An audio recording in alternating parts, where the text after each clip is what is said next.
Hey everybody, Tommy G here, back in the cockpit, and gonna do a little bit of sightseeing again, sort of in the area. First, I gotta run up here and get out. I just went through a checklist. Pardon me, guys. um, I went through a checklist, and we're gonna be heading up from here. We're at DuPage, where we landed last time. We gotta get this 152 back to Joliet, but right now, as you can see on the map here, we're gonna go north. And I want to zoom in here so that I can figure out where I need a taxi to. I'm turning around. Again, I don't have the traffic set up. I'm doing a VFR flight in a Cessna 152. So it's this little two-seater. It's like a 172 with just two seats. Basically a trainer aircraft. But we took this from from Joliet on up here to DuPage. So I'm going to fly it up to 36K Lake in the Hills Airport. That's the airport where that was the first general aviation airport that I was exposed to growing up when my mother got her private pilot's license back in the 1980s and flew around out of Lake in the Hills. So I was just going to fly up there real quick while we're in town, take a look at things, see what I could see from the sky, and I got a taxi on out here. There's a few things to talk about on this trip. Again, I'm not doing a lot of the particulars. I've got a checklist set for when we take off. But other than that, I'm not doing ATC or doing a VFR flight. And so you're not, there's a lot that I'm not doing that a pilot would do. So please excuse that. This is mostly just for sightseeing. I am looking out for traffic though. Another thing is the graphics. So you'll notice that they're not very high def. I was playing around with some stuff. This is still a work in progress. Yeah, here's the exterior. Yeah, and you can see some artifacts going on there. But that's what the 152 looks like, other than those graphic artifacts. And I didn't know those were going to show up. I'm actually doing this after I'm voiceover after the fact, because when I recorded this, I was just going to record my flight to see what was going on. And when it was done, I went over so many areas of interest that I thought, well, I'll talk about it. So let's just say I'm flying here. And I'm trying a few things with the VR that I'm going to kind of work out, and this is one thing I think I'm going to change in the next one. Here I've got it set up so in the Oculus Mirror, which is what I'm recording, when you do VFR flying in this, it shows up on your screen as the two different rendered views, one for each eye, and they're not quite widescreen. So in order to not record that, you use what's called the Oculus Mirror, and that takes one of the eyes, in this case is taking the right eye, and sets it up. It also has a filter on it which removes some of the shaking, which is really helpful, because when you do this VR, there's a lot of that shaking. So it makes it smoother. But unfortunately, when it does that, and I'm trying to move my head around less too. I'm watching some of these back that can just make you sick, just trying to follow my view. So I'm trying to move slower and focus in on things longer, so you have more time to look at stuff. Okay, we're gonna stop left of 2 left here, because I did check the ATIS and it said that they're taking off and landing runway 2. So I guess we're clear. We'll assume we're clear. But anyway, yeah. So we would say November 819er Romeo Hotel, holding short runway 2 left for takeoff to the north. I'd say 819 Romeo Hotel, runway 2 left, cleared for takeoff. Clear for takeoff, 918 Romeo Hotel. 918? 819 Romeo Hotel. So anyway, this thing does smooth it out, which means I don't need to run a Steadicam filter through it when I render back. Okay, I'm going to bring up the checklist for takeoff. We'll do this, and then I'll tell you more about it once we get in the air. Carburetor heat. This is my co-pilot. Cold in. Throttle. We're going to push this in all the way. Full. Elevator control. Alright, so now he's saying lift nose wheel at 50 feet, and well, there's really some crosswind, which I end up fighting here. And you'll see I thought he was going to call out when we were at 50 knots, and he doesn't. And I look down and I see 60, and I'm like, whoa, I gotta pull up. So I pull back right here at almost 70. Nose wheel at 50 KIAS. And we just leap off the ground, almost 20 knots faster than we're supposed to. So that was a mistake. But here we're taking off northbound out of DuPage. And again, as far as the quality, the graininess, it's introduced when I do this steady cam thing on the Oculus mirror. So I think what I'm going to do with the next one, I'm going to go back to doing what I did with my flight out of Goodyear to Prescott. I'm gonna not do the steady cam function, and I'm just gonna let it'll be a little shaky, and then I run this steady cam filter when I edit it back and I render it. And I think that allows for some better quality visuals. I think I'm gonna play. I'm playing around with stuff, people. It's stuff I have to fly in VR because I don't have a second monitor on that side anymore since my kid got a computer. So I'm gonna work this till I get the best looking visuals that I can. But until then, I just hope you kind of stick with me. So anyway, we're climbing out north, and I had set my nav 1 and 2 up to be able to follow a radial out, and I think I did it wrong. Because you can see my radials there are hard right, and I know that I didn't have to go that way. I needed to turn. I'm going heading 340. That's about the heading I need to go to head towards Lake in the Hills. So we're going to keep on that. I need to get. I'm glancing down at my map. You can't even really see it, but I'm glancing down at it on my VR headset, and this is funny here, right? Look at this. I'm picking up speed, and it looks like my nose is pitching down. So I feel like I gotta pull back. But when you look at my altitude and my vertical speed indicator, I'm actually climbing. So I'm not even sure how that works. But they said the cloud level's at 4,700 feet. So I was gonna try and stay at 3,000, maybe 35 at the most. But I'm trying to work that out. I set up all of my controls, and I went through all the buttons on my yoke and my pedals and everything like that. So now I've got a button for everything, and I even put my little labels on it, so I can glance down under my VR headset and see what does what. And eventually I'll memorize what's where. But it really helps. I got a lot of nice functions. I was able to change how high I sit in the seat and stuff like that. I am looking around a little, but I'm trying to hold my gaze on stuff so I'm not looking too far. Now you see a tall building there in the background.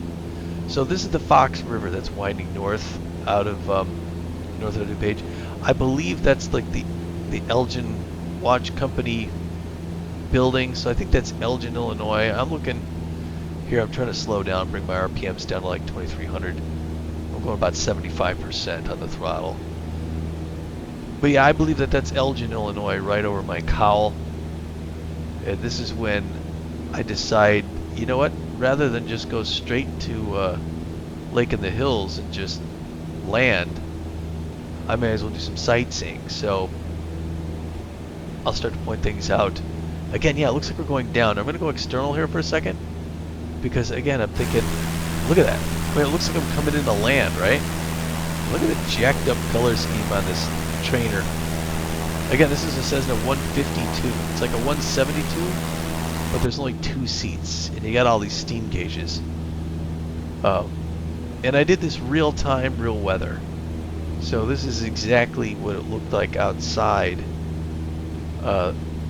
this afternoon when I took this flight. As it was getting later afternoon, the sun getting ready to go down here in the Chicago area. Yeah, again, when I look down at my map, I think I see more in my vision than you see on the bottom. Like, my vision goes further down, so you don't quite get that. Yeah, and that building there, I think, is that supposed to be the Elgin Watch Company Tower, but the game doesn't know, and it puts just a tall building there. And there's downtown Elgin, Illinois, which is sort of a large town south of where I grew up. I'm going to show you where, last time we went flying, I showed you kind of the area that I live in now, and some of the other baseball teams. This is, as we head north, this is where I grew up. And Elgin was sort of the large town to the south of us. Off my cowl to the left there in front of my stanchion is the intersection of 31 and 90. And used to work out there years back, 1995. I worked at a warehouse there called Educational Resources in the just west of the Cloverleaf there. It was a company where we got software packaged together and shipped it out to people who were buying software, because you have to buy it online. This is before the internet let you download everything. But yeah, so that's the intersection of 31 and 90, I believe. I think there's a toll booth just going under the stanchion now. Although I think I was looking out there because I thought maybe that was something else. But I do believe that that's what that is there. Yeah, there's that road down there. Warehouse would have been just this side of the highway, just north of the highway here. So I'm following the Fox River north out of Elgin. When you come north out of Elgin, you pass over Dundee. 31 sort of follows the river north. This is just a bunch of houses, and I guess this would be like North Elgin. Not that way, off near my stanchion, I think. Maybe not. So say I went to college at Elgin Community College out there, but I'm not sure it's right there. But you see those farm fields in the river off there in front of mine, to the right forward edge of my cowl. I think there was like there is, I think it is on my map. It's like a grass strip. Somebody actually has a grass strip there, and that's the southern edge of Algonquin. So right underneath my compass there, between the Cessna plate and the compass, that's Algonquin, Illinois. But I'm gonna just fade back here to kind of show you the aircraft. 819 Romeo Hotel, flying north out of Elgin, and that would be, let's see, so that highway we were looking at, that was going to be Lake Street, I think, although I'm not certain. Now I'm slowing down here. I'm looking at my map, and I see, you didn't actually quite see it, but I looked at my map and I saw that K3CK, which is Lake in the Hills, is actually coming up pretty soon. And I thought, wow, I'm really pretty close to this. There it is. There's K3CK, and I'm trying to scroll in to get to a point where I could right-click on it, maybe get some information on it, because they don't have the weather. 6:30 p.m. Yeah, there's Algonquin, right off my underneath my compass. So I'm turning towards it because I recognize it. I'm thinking, hey, you know what? I'm gonna fly out. That's my hometown. That's where I grew up as a pup. And I can see off my left, as I look out my window here in a second, right by the handle over my cowl there is the downtown, and that golf course is the Golf Club of Illinois. So we'll fly back out over that. I'll show you that, because when right after my parents divorced, I moved out onto that golf course with my dad into a house. He got like a townhome there. So yeah, heading north and pointing towards Cary, but that right there between the the front of the window stanchion and in front of the stanchion and behind the back of the window, that's Algonquin, Illinois. And that's the what's that called? The Algonquin overpass or bypass? The Algonquin bypass goes straight up to Crystal Lake. That didn't used to be there. You used to just have 31, which is a road that kind of goes into the center of that left part of town. The town is split across the river, the Fox River there. Just in front of my stanchion, that's Eastview Elementary School. Went there for first grade, and then second grade we went over to Newbert. I don't know if we're going to see that or not, but coming out behind that, there's the St. Margaret Mary Church behind the white part on my stanchion. That's where that was my home parish when I was a kid. I got the Tavern at the Bridge, which is at the northwest corner of this. The road right along the river is River Road, and that's where my mom lived after the divorce, on South River Road, on the side toward the river. And down there we see that L-shaped building is Port Edward seafood restaurant. Got the Chicago watch. I'm coming down a little bit here so that I could see I could see a little bit better. That going across the river, that's 62, and going south out of town there along the road, that's Route 31, and then you've got that Algonquin overpass. That didn't used to be there. That highway-looking thing wasn't there when I was a kid. So that is downtown Algonquin, Illinois, where I grew up. And as we turn around this way, I'm turning towards the sort of subdivision where I lived when I was a child. And I could see it here. It's just in front of the white part of my stanchion. That's my street. So that you can't see the topography here. It's a valley, and coming out behind the white part of my stanchion, that road there, it goes downhill towards from left to right. That's a valley, and my home is right there in the middle, third or fourth one. That's Harper Drive, and the street running towards us, that is Hanson. So I'm gonna keep coming around on the turn here so that I could see it a little bit better. And a lot of fond memories about when I was a kid down here, man. I used to ride my bike all over that town. And it was a good place to grow up as a kid. You know, it was close enough to places to have a lot to do, a lot to see, but rural enough that, you know, you can go out and adventure on your own. Especially as a kid in the 1980s, he did a lot of bike riding. He just rode all over the place. Okay, just under my pedo tube is where the house was. Let's see here. I'm going to put that white part on my stanchion right over my house that I grew up on, and it's going under it right now. As it comes out, there it is there. It's got a brick driveway. That's the house I grew up in as a kid. And a lot of trees around it. But that's kind of neat. So I get to see my old subdivision, and I had some friends growing up out here. As you follow Hanson Road toward the golf course, it's a road that spills right out to the golf course. You can see right at the west edge is the pro shop and all that. That was my first job. I was working the bag drop there. It's actually a really nice course. They call it a links course. No trees, just tall grass and stuff. And my dad had a townhome right behind my stanchion there. And he and I lived there for a year. I lived with my mom for just a year or so. I lived with my dad for a year or so, and, you know, bounced around. And then I lived in a bunch of apartments with buddies. Here we're getting out towards Randall Road, and we're heading out towards where my dad lives now. So he lives out in this area. I wouldn't point out my dad's house. I could point out my houses, but I wouldn't point out family members' houses. But just suffice to say, my dad lives in front of my stanchion here somewhere. Is that neighborhood? And interestingly enough, I mean, I know exactly where his house would be as I look out here. Interestingly enough, this subdivision apparently wasn't built when they took this aerial view. So when you look out there, they had actually made those roads back there, but they hadn't built the houses yet. So they built a bunch of houses there, and that's where the old man lives at the time of this is being recorded. So I was just out there visiting him last weekend, actually. We went up to visit a friend whose daughter had graduated high school. Oh my gosh, we're old. But I swung by here and visited my pops, and that's who I'm going to go golf with earlier this year. So familiar neighborhood here. You get over things kind of fast as you turn around here. But that's yeah, and just across, just to the left of my stanchion, that's like open prairie land. They've designated it as you know, undeveloped.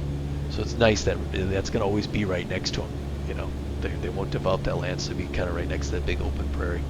Coming here in front of my stanchion, that's my high school.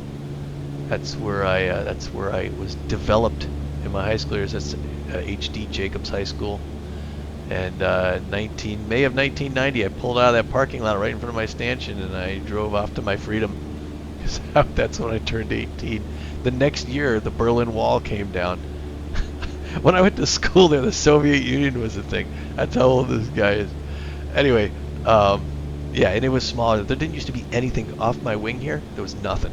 It was just like fields and stuff. There's nothing here. It's all built out now. There's homes and all this stuff. It's just, as far as you can see, especially the town to the north of us here, Lake in the Hills, like quadrupled or quintupled in size in many years. Now there's a couple golf courses off here. Off my wing, I believe that is, oh, what the heck is that? I played there before, and they may be getting rid of that golf course now. I think they're developing it with homes. But that was, oh shoot, what was the name of that? It was a good course though. I liked playing it when I was younger. And then and just this side of the road, there's another course. This one's called Boulder Hill. I don't know. Yeah, Boulder Hill, I think. It's a golf club community. Really nice course, and the people, the people who live there, it's like a country club sort of. You pay your dues to live on that golf course and play that golf course. So it's a private club. So it's really nice. And speaking of golf courses, and since I'm headed out west this way, I decided I want to fly over the home course that I played on as a kid. I was on the golf team in high school, and when we played this course. Oh crap! I'm looking at the other stuff I recorded, and I don't see it. Anyway, we played this course. This is the course we're coming up to is Randall Oaks. No, not Randall Oaks. I'm sorry. Pinecrest. Pinecrest. So I used to drive down there after school for practice, and we would head out. And this was our home course, and it's coming up just on the left side of my call there. And that's Pinecrest. And I actually went out there last summer, played with my dad again. It was the first time I've been there in like 30-some years. I told the guy working the front, I'm like, hey, I used to be my home course in high school. Oh, that's nice. That's it. That's all I got. When I played there, I played fairly well. I got good memories playing that course quite a bit. It's just a regular, 18-hole course. It's fair. It's challenging in places. In front of my stanchion, I'm going to move it in front of the white part of my stanchion. There's a par 3. That was where I got my first birdie ever. So I'm turning the white part of my stanchion is lining up with the green. It's just coming under the green right now. And you hit over that little lake onto the green with a few sand traps in front of it. I think you can see the tee box. And I dropped the ball on there, man, about 35 feet from the pin when the coach came around. And I was a sophomore. The coach never followed the sophomores. They always followed the varsity kids. So he was there just for that. And then he stayed, and I sank like a 35-foot putt. Made it seem that he's like, good putt, Tom. Oh, yeah, I made it seem like, yeah, it's no big deal. That was my first birdie ever. And he came out and took me out to lunch after that. I thought there'd be many more after that, but I don't golf that often. And then just coming behind the stanchion, that's the pro shop there. But yeah, it's Pinecrest out near, it's a public course out near Huntley, Illinois. So if you're ever out there, get on out, tell them Tommy G sent you. They'll probably respond the same way they did to me when I told them it's my home course 35 years ago. Oh, that's nice. So don't expect anything. All right, there's 3CK. I realize I'm heading right towards it, so we're gonna head back this way off. There's another aircraft over there to the right. Well, I can't tell exactly where he's at or what he's doing. Well, here we are with the setting sun behind us, and there's the golf course back off our way. Yeah, it's a beautiful afternoon for flying, and actually this ended up being a good day for a flight.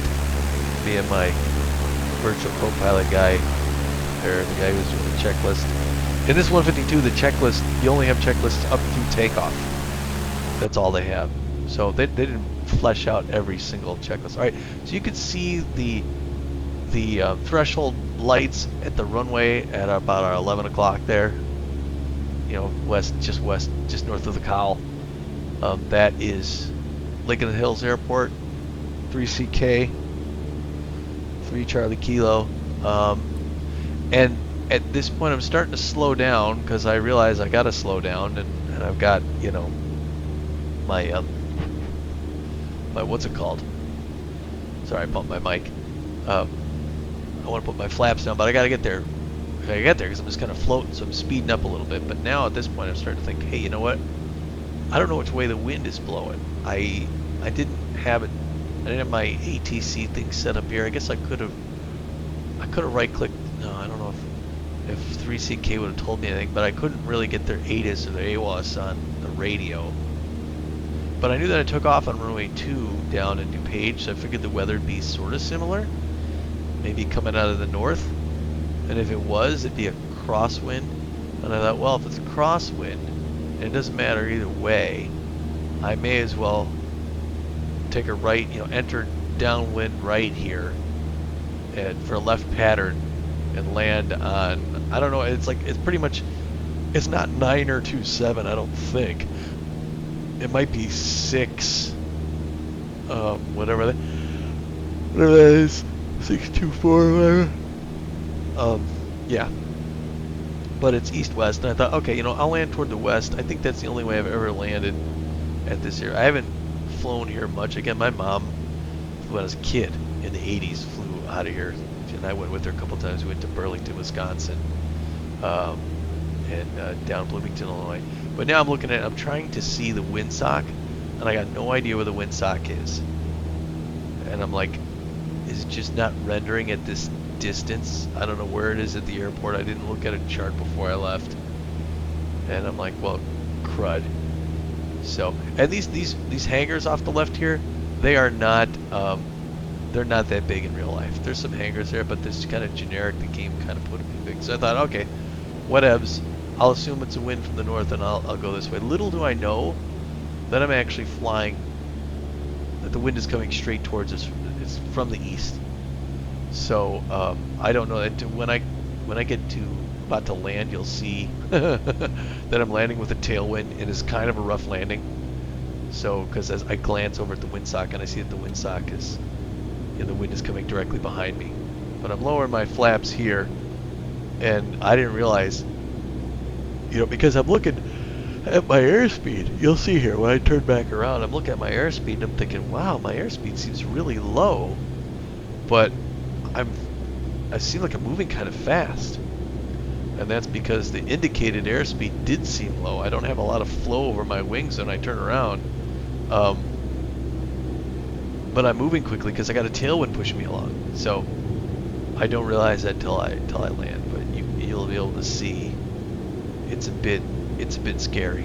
But right here I'm about 60 knots turning north on base. I would call in, Lincoln Hills traffic. This is November 819er Romeo Hotel. Turning final, runway 6 or whatever, and then I'm too high. Oh my gosh, I'm too high here. This lake here, there's a quarry. They've been digging that quarry out for a long time, and obviously they hit the water table, so, and I get a little stutter. And I forget which road that is going east-west, but yes, the quarry fills up, and I think they actually made some recreational stuff. Now I look down and I see I'm going less than 60 knots. So here's where I really lost speed, and I thought, well, this is peculiar because I'm starting to turn the throttle up. Here we can see me coming in. That's looking east behind us. I got my landing lights on, and I think we're making a nice approach. But look at that. See my airspeed drop it down towards 50 knots. And I'm looking out. There's the quarry off my left. I got some memories there, people. And this is this is Pyatt Road in front of us. Off to the right there is where my kid's daughter graduated. There's a restaurant there called Nick's. We ate there. And I'm coming in on final here, and I'm looking. I'm thinking, man, I'm less than 60 knots, and it seems like I'm cruising. So I cut power. I'm coming down, and I pull the yoke back, and I skip because the runway's coming up to meet me. I skip a little bit more. Whoa, and I'm pushed off to the right. I'm like, holy crap. And then I see that windsock off there. And I'm fighting to keep it on. Look at that wind. Blowing hard from behind us. So that tailwind is pushing me all over this freaking runway. That's dangerous. I mean, in real life, that would have been really, really startling. I don't know. Probably the best thing to do would have been to gun it, take off and go around. I don't think you'd want to slam on the brakes and end up rolling this thing. So I get off here and I turn off my my landing light, get my taxi light on, and again, had we come the other way toward the east, would have been much better because we would have come with the wind, and when you come to a stop down there, that's where the hangars are. So when you land this way, you have to turn this way and go all the way back to those. And now I'm looking at the trees thinking there's two things of payware I got in this game. One of them is that Beyond ATC, which is the ATC one, which I recommend, but since I'm not using that now, the other payware that I use is realistic tree height.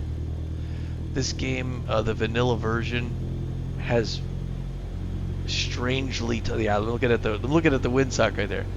The vanilla version has really tall trees, like strangely tall giant trees. And there's that tailwind we landed with. Look at the sock blown out.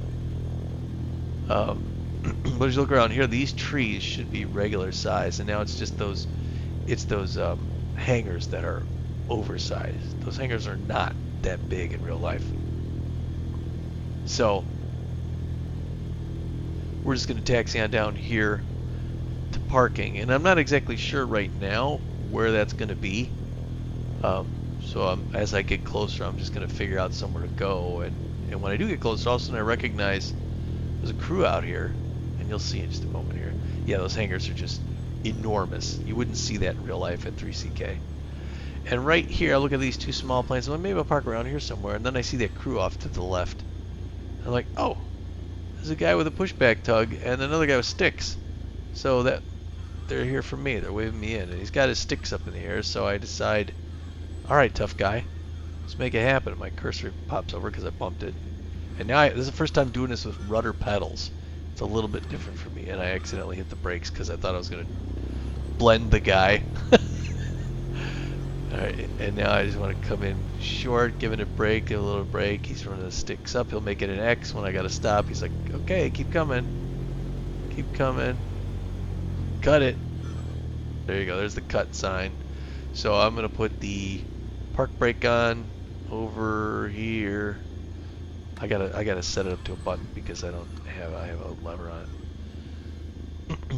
And there you go. I'm going to turn off the avionics, turn the switch off, choke out the mixture,